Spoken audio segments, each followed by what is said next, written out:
তো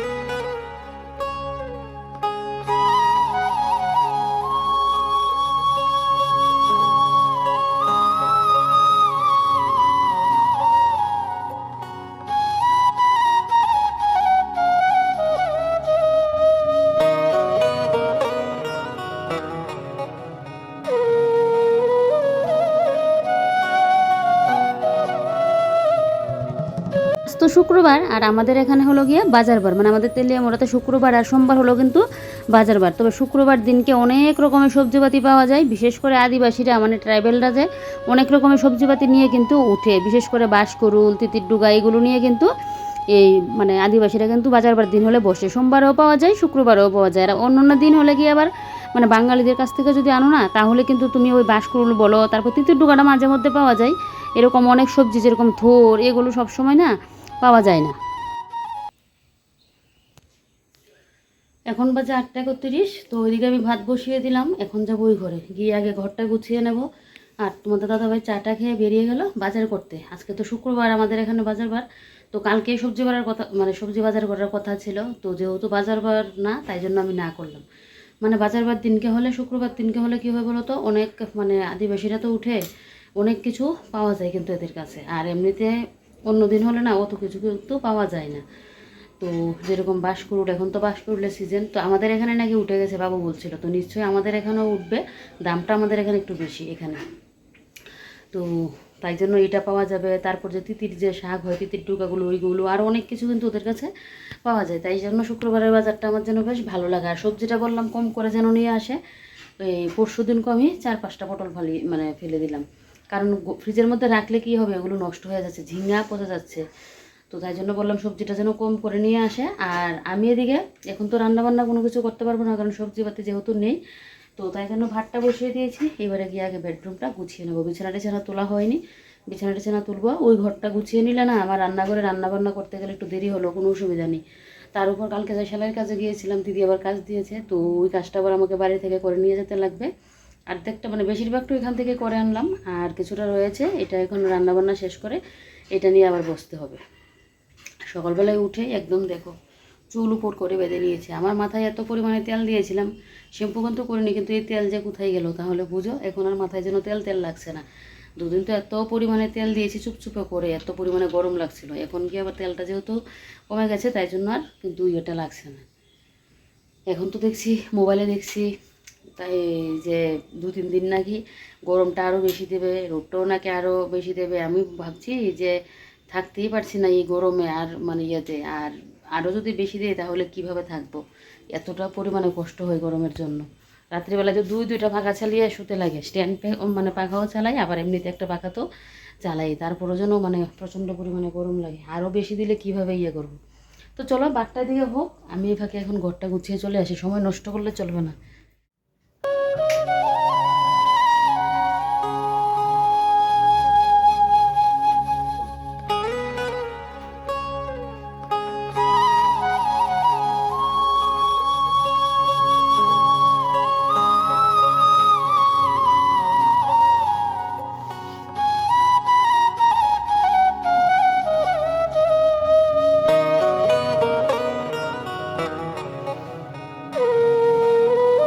একদিকে ভাত বসিয়ে আরেকদিকে চলে আসলাম এখন বেডরুমে, যে এখন এভাবেই কিন্তু কাজগুলো করতে হবে সংসারের।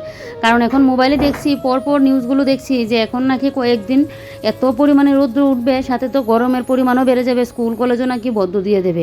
সেটা শুনে আমার তো এখনই ভয় লাগছে। দেখো আমরা তো মানে ঘরে থাকি, কিন্তু বিশেষ করে পুরুষ বলো মহিলা বলো, এখন তো আজকাল তো আর শুধু যে পুরুষরাই বাইরে বসে গিয়ে ইনকাম করে তা না, মহিলারাও করে। আজকাল মহিলারা পিছিয়ে পড়িয়ে নেই, মানে সবাই কিন্তু মানে ইনকাম করে। তারপরও মানে আমি আমার দিকটা দিয়ে বলছি, দেখবে পুরুষরা কিন্তু বাইরে গিয়ে ইয়ে করছে, অনেকে খেতে কামারে কাজ করছে, অনেকে দোকানে বসে কাজ করছে। দোকানে থাকলে তাও তো পাখা চালিয়ে বসে ইয়ে করতে পারে, কিন্তু যারা কৃষকরা আছে দেখো খেতে কামারে কাজ করে, তাদের কতটা কষ্ট। এদিকে যদি ঘরে বসে থাকে তাহলে আর মানে ফসল ফলাবে কি করে, সেই তো কাজ করতেই লাগবে। আর ফসল না ফলালে মানে আমরা খাবো কি, সবার কথাই বলছি, খাবো কি বলো? তো কৃষকদের কিন্তু বেশি কষ্ট এরকম রোদের ইয়েটা দিলে। তারপর তো সবার কথাই বলছি, বাইরে গিয়ে যারা কাজ করে তাদের তো খুবই কষ্ট এই রোদের মধ্যে। কিন্তু এই খবরটা দেখেই যেন আমার ভয় লাগছে। তো আমি এদিকে দেখো, এক তো আজকে বাজার বার, একটা মানে চাপ আছেই। তো ওইদিকে সকালে টিফিন শেষ করে তোমাদের দাদাভাই তো ওইদিকে বাজার করতে বেরিয়ে পড়লো।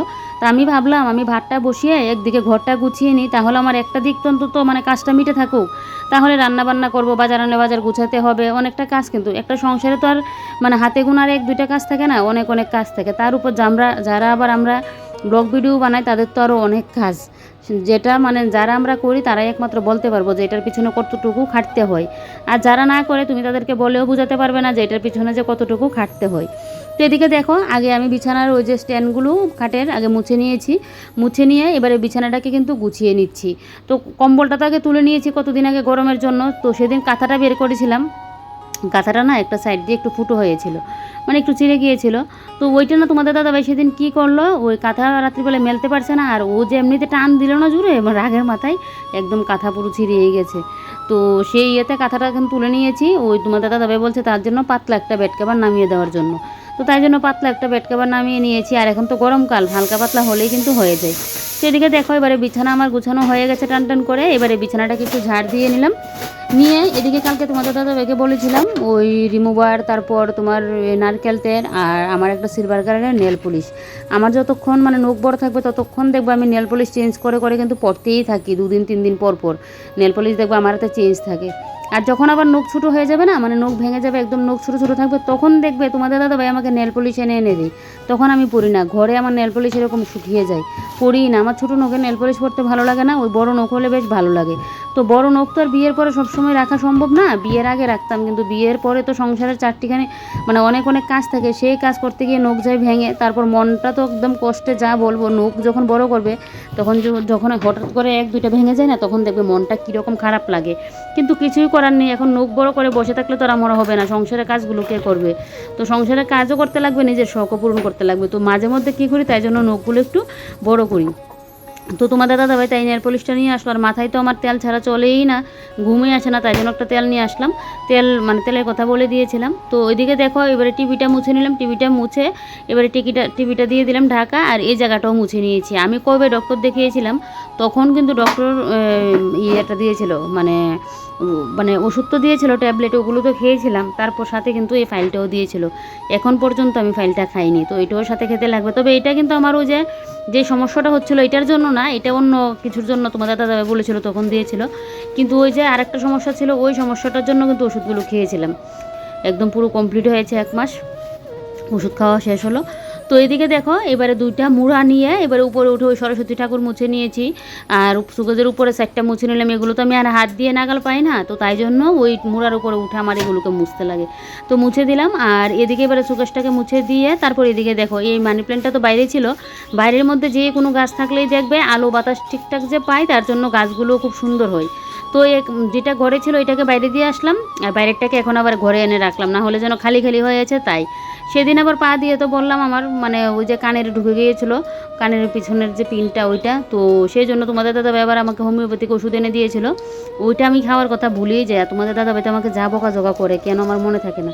তো তাই জন্য এখন আবার মনে হলো, তাই জন্য আগে খেয়ে নিয়েছি। আর এদিকে দেখো, এবার এই র্যাকটা একটু মুছে দেবো, মানে শান্তি নেই, এত পরিমাণে যে ধুলো কোথা থেকে আসে সেটা আমি নিজেও বুঝতে পারি না, এত পরিমাণে ধুলো। তবে এখন আবার মানে অনেক দিন যাবৎ বৃষ্টি হচ্ছে না, তো বৃষ্টিটা দিলে একটু আবার ধুলোটা মস্ত, এত পরিমাণে এখন রোদ দিচ্ছে, রোদের জন্য মাটিগুলো একদম শুকিয়ে যাচ্ছে, তার জন্য ধুলোবালিটাও বেশি হচ্ছে। বৃষ্টিটা দিলে ধুলোটা একটু কমতো। যেদিন আবার ঝড় বৃষ্টি দেবে সেদিন দেখবে এরপরের দিন কাজ করতে আর শেষ হবে না।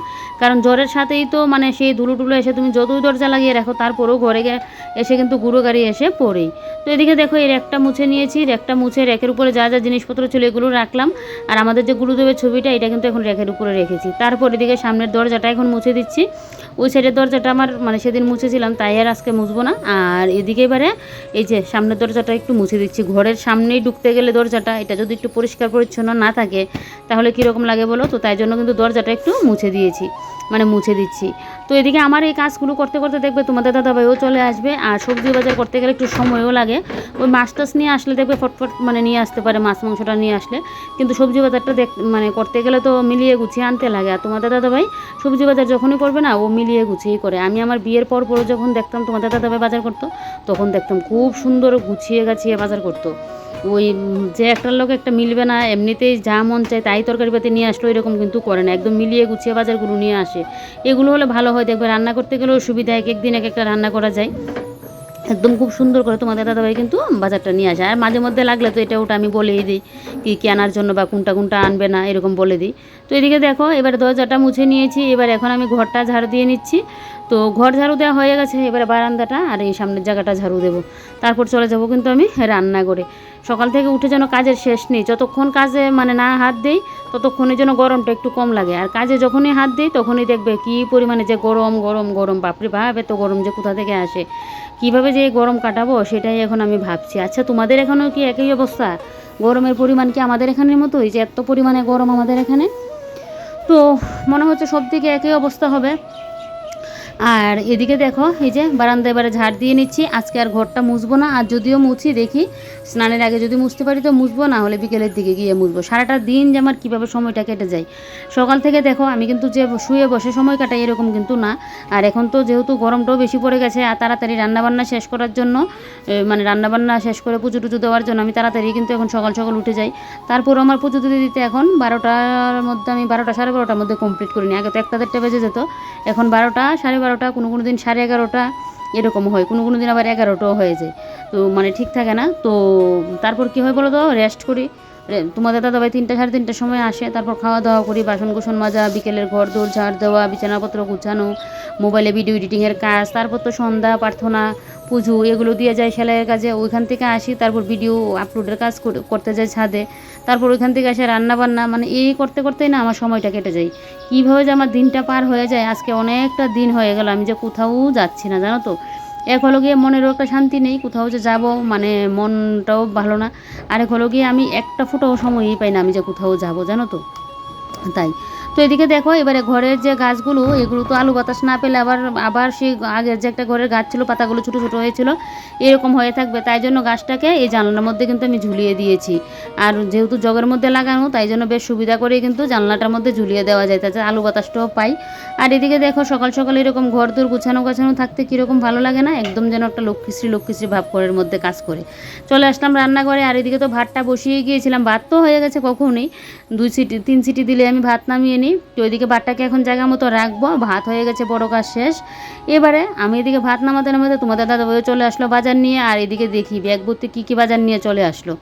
ফার্স্টে তো খুললাম যে মিষ্টি কুমড়ো যে হয় কুমড়োটা, তারপর এদিকে খুললাম ভেন্ডি। তোমাদের দাদাভাই বলছে একটা একটা করে খুলবে, পুরো ব্যাগটা ঢেলে নাও, তারপর দেখো এটার মধ্যে একটা স্পেশাল জিনিস আছে। আমি তো মানে শুনেই বুঝে গেছি যে এটা কী হতে পারে, সেটা হলো গিয়ে বাঁশকুড়ুলি। এটা দেখে তো আমার যা অবস্থা গো, কী আর বলি। আর দেখো ডাটাটা নাকি 10 টাকা মুঠে নিয়েছে। ডাটা গাছের মধ্যে যে সাইড দিয়ে যে ডাটার মানে ড্যাম যে হয় বেরোয় যে গাছের মতো, ওইগুলো কিন্তু এখানে দিয়েছে 10 টাকা।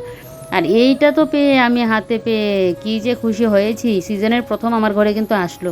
তবে এই বছরে বাঁশকুড়ুলিটা একটু বেশিই খেয়েছিলাম, অনেক দিন খেয়েছি, তারপর মাঝখানে বন্ধ ছিল, এখন আবার সিজন শুরু হয়েছে, মানে বৈশাখ মাস থেকে বাঁশকুড়ুলি সিজনটা শুরু হয়। তো এখন দেখবে আমার ঘরে মানে বাজারে তো প্রত্যেক দিন আমার ঘরের মানে বাঁশকুড়ুলিটা তো কমন থাকবে এটা। তো ওইদিকে তোমাদের দাদাভাই কিন্তু আগে বাঁশকুড়ুলি একদমই খেতে পারতো না, কিন্তু বিয়ের পর আমার সাথে সাথে তোমাদের দাদাভাইও শিখে গেছে। তো সবজি বাজার রাখলাম, গুছানো হয়নি, আমি এদিকে আগে কেটে নিয়েছি, আম কেটে নিলাম, এদিকে তোমার কেটে নিলাম আলু, আর বাঁশকুড়ুল কেটে নিলাম, বাঁশকুড়ুলটা একটুখানি ভাপ দিয়ে নিলাম। এদিকে এখন আমটা সেদ্ধ বসাবো। তোমাদের দাদাভাই তো আবার চলে যাবে এখন স্নানে, আমার এখন যে কী পরিমাণে তাড়াহুড়ো লাগলো। এদিকে পটলও কিছুটা কেটে নিয়েছি, তোমাদের দাদাভাইকে পটলটা ভাজি করে দেবো। তো পটল এক সাইড দিয়ে ভাজি বসিয়ে দিয়েছি, আর এক সাইড দিয়ে এখন কিন্তু বাঁশকুড়ুলটা বসিয়ে দেবো। ওই যে একে তো গরম, আর এক হলো তোমাদের দাদাভাই খেয়ে যাবে। তো তোমাদের দাদাভাইকে তো পটল ভাজি দিয়ে দিতে পারবো, মানে খেয়ে দিতে পারবো বলছি, মানে তোমাদের দাদাভাই খেয়ে যেতে পারবে পটল ভাজি দিয়েও। কিন্তু আমি তাড়াহুড়ো করে রান্নাটা শেষ করে নিচ্ছি, যে বাজারটা আমি পরে গুছাবো। তো এদিকে বাঁশকুড়ুলটা বসিয়ে এদিকে দেখো ফ্রিজের ওই বক্সটা খুলে নিয়েছি। এবার আমি তো বাজারগুলো গুছিয়ে নিচ্ছি। ওই ডাঁটা নিয়ে আসলো, কারকল, তারপর তোমার লেবু, আম, বেগুন, তারপর ঝিঙে, টমেটো, তারপর আর কি যেন লঙ্কা নিয়ে আসলো, বাঁশকুড়ুল নিয়ে আসলো, আর যেন কী নিয়ে আসলো এখন মনে নেই। তো এবার এগুলোকে মানে পলিথিনের মধ্যে করে রাখছি। আর আমি পটলও এনেছে। পটলের কথা আমি কিন্তু তোমাদের দাদাভাইকে না করে দিয়েছিলাম, যে পটলগুলো পেকে যায় সেদিনও ফেলে দিয়েছিলাম। তো আজকে কম করেই এনেছে। এখন আমি 4খানা ভাজি করে নিচ্ছি আর 3খানা আছে। তো কোনো কিছু অসুবিধা আর হবে না। আর লঙ্কাগুলো তো পরে আমার ছাড়িয়ে রাখতে লাগবে। আর ঢেঁড়স, তারপর ঝিঙে, এগুলো ঝিঙে না, ঢেঁড়স আর ইয়েটা কিন্তু কারকোলটাকে কিন্তু আমি পলিথিনে মুড়িয়ে কিন্তু রেখেছি। এদিকে ডাঁটাটাকে তো আর এইভাবে রাখতে পারবো না। আর ডাঁটার পাতাগুলো দেখলাম বেশি একটা ভালো না। পাতাগুলো ভালো হলে শাক রান্না করতে পারতাম। তো পাতাগুলো যেহেতু বেশি একটা ভালো না, তার জন্য কিন্তু পাতাগুলোকে আমি কেটে তারপর কিন্তু ডাঁটাগুলোকে রাখছি। আর এই ডাঁটাগুলো কিন্তু আমাদের এখানে না, মানে আমার বাপের বাড়ি এখানে তো কেউ কিনতোই না। দেখো ডাঁটা গাছের সাইড ফেটতে যে বেরোয়, এগুলোই নাকি বিক্রি করতে নিয়ে আসলো। তো যাক, এদিকে দেখো এবার পটল ভাজিগুলোকে একটু উল্টে পাল্টে দিচ্ছি, কারণ একটা সাইড হয়েছে আর একটা সাইড হয়নি। তো এবারে তাই একটু উল্টো পাল্টে করে দিচ্ছি। আর পটল ভাজি ভাজতে গেলে দেখবে সাদা সাদা হয়ে থাকলে কিন্তু ভালো লাগে না। উপর দিয়ে একটু হালকা কালো কালো হলে বেশ যেন ভালো লাগে একটু দেখতে, আর খেতেও ভালো লাগে। আর আমার তো পটল ভাজি এতটা ভালো লাগে, মানে বিশ্বাস করবে না, পটল ভাজির গন্ধ শুনলে যেন আমার খেতে পেয়ে যায়। এদিকে যেহেতু টক বসাবো, পটল ভাজি হয়ে গেছে। পটলটা নামিয়ে কিন্তু আমি শুকনো লঙ্কা আর সর্ষেটা দিয়ে দিলাম। আর সর্ষে তো দিলে বুঝতেই পারো চিটকে টিটকে যা অবস্থা, তাই জন্য কিন্তু আমি সর্ষেটা ঢাকা দিয়ে দিয়েছি, যাতে আমার গ্যাস টেস আর না ভরে। এদিকে তোমাদের দাদাভাইয়ের খাবারটাও নিয়ে নিলাম, মানে আমগুলোকে সর্ষেটার মধ্যে দিয়ে নুন হলুদ দিয়ে একটু ভাজি করে নিচ্ছি। আর এদিকে তোমাদের দাদাভাইয়ের খাবারটা বেড়ে নিলাম। গরমকাল যেহেতু, তো ঠান্ডা আর গরম জলটা মিক্সড করে দিচ্ছি। ওর তো আবার কুল অ্যালার্জি, গরমকাল হলে কী হবে, ও ঠান্ডা খেলে আবার কাশি শুরু হয়ে যায়। তো তাই জন্য কিন্তু এরকম ঠান্ডা আর গরম জল মিক্সড করে দিলাম। আর বলছে উপরে খাবে না, ভাতটা যেহেতু ঠান্ডা হয়ে আছে, মানে গরম হয়ে আছে, বলছে নিচে বসে নাকি খাবে। তো তাই জন্য আর উপরে দিলাম না, নিচেই দিলাম। আর এদিকে দেখো এবারে রান্না তো হচ্ছে। ওই এক পাশ দিয়ে বাঁশকুড়ুল বসিয়ে দিয়েছি, আর এক পাশে টক। তো এবারে রান্না করে টুকটুক করে কাজগুলোও শেষ করে রাখছি। আজকেও কিন্তু তাড়াতাড়ি কমপ্লিট হয়ে যাবে। ওই যে একটু যদি নিজের মতো করে একটু বুদ্ধি করে কাজগুলো করো, তাহলে দেখবেন নিজের জন্য অনেকটা সময় বের করা যায়, আর খুব সহজে তাড়াতাড়ি কিন্তু কাজগুলো কমপ্লিটও করা যায়। গরম হলে কি হবে, নিজে একটু বুদ্ধি খাটালে সব কাজে সংসারে কিন্তু শেষ করা যায় তাড়াতাড়ি করে। তো এদিকে দেখো এবার রান্নাঘর তো পরিষ্কার হয়ে গেছে, এই ফাঁকে আমার রান্নাও হয়ে গেছে। রান্নাঘর পরিষ্কার বলতে কি, আজকে রান্নাঘর আলাদা করে পরিষ্কার করিনি, শুধু ওই যে তেলের যে ট্রেটা একটু মুছে দিয়েছি, বেশ অতটুকু। আর ইন্ডাকশানটা তো একটু মুছে পরিষ্কার করতেই লাগে, তো এটা একটু পরিষ্কার করে দিলাম। আর বাঁশকুড়ের তরকারির একবার লুকটা দেখো, আজকে তো শুক্রবার তাই নিরামিষ করলাম, না হলে কিন্তু এটা আমি শুটকি মাছ দিয়ে করতাম। তবে হ্যাঁ, শুটকি মাছ দিয়েও খাবো, কিছুটা রেখে দিয়েছি। বাঁশকুড়টা কিন্তু অনেকটাই দাম, প্রথম বেরোলো তো এখন একটু দামই থাকবে। রান্না বান্না শেষ, এদিকে গ্যাস টেস মুছে পরিষ্কার করে নিলাম। আর আমার তো কোনো খাওয়া হয়নি, লঙ্কা ছাড়াতে বলবো।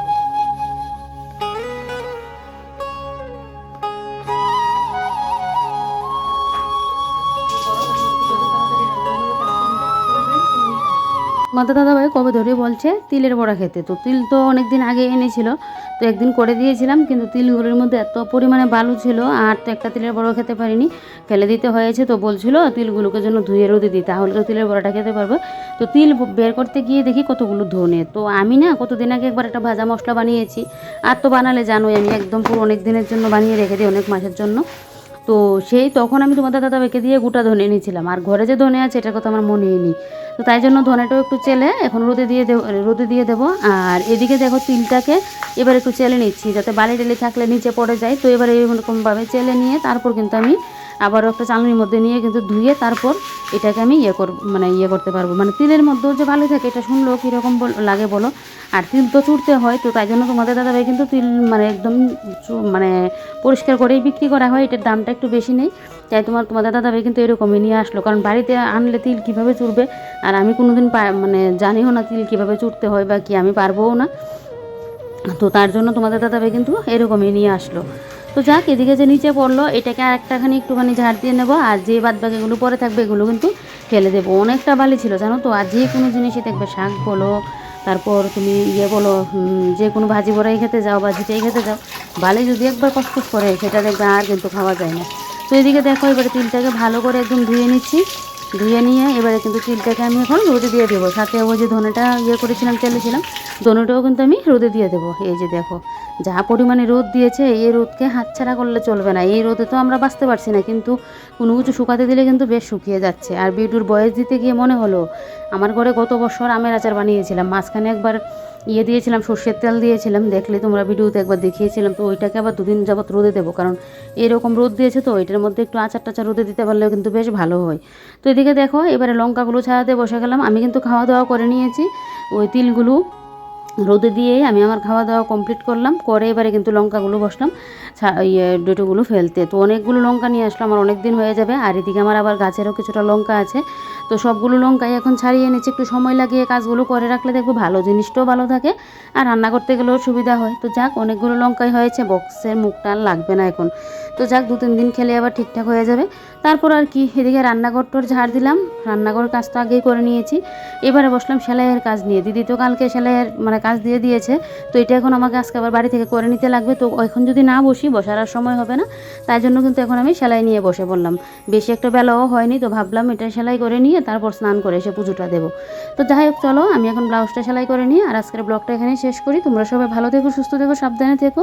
ভিডিওটা ভালো লাগলে লাইক কমেন্ট আর শেয়ার করতে ভুলবে না, আর কমেন্ট কিন্তু অবশ্যই করবে, কারণ তোমাদের কমেন্ট পেয়ে কিন্তু আমি ভিডিও করতে এনার্জি পাই। তো যাই হোক, চলো আমি সেলাই করে নিই। আর জানো তো, নতুন সেলাই করিনি তো আমি, এই নিয়ে 3-4টা আমি সুই ভেঙে ফেলেছি। এটা ওই যে ফার্স্টে যে সুইটা লাগিয়ে দিয়েছিল, এটা কিন্তু অনেক দিন যাবত সেলাই করেছি।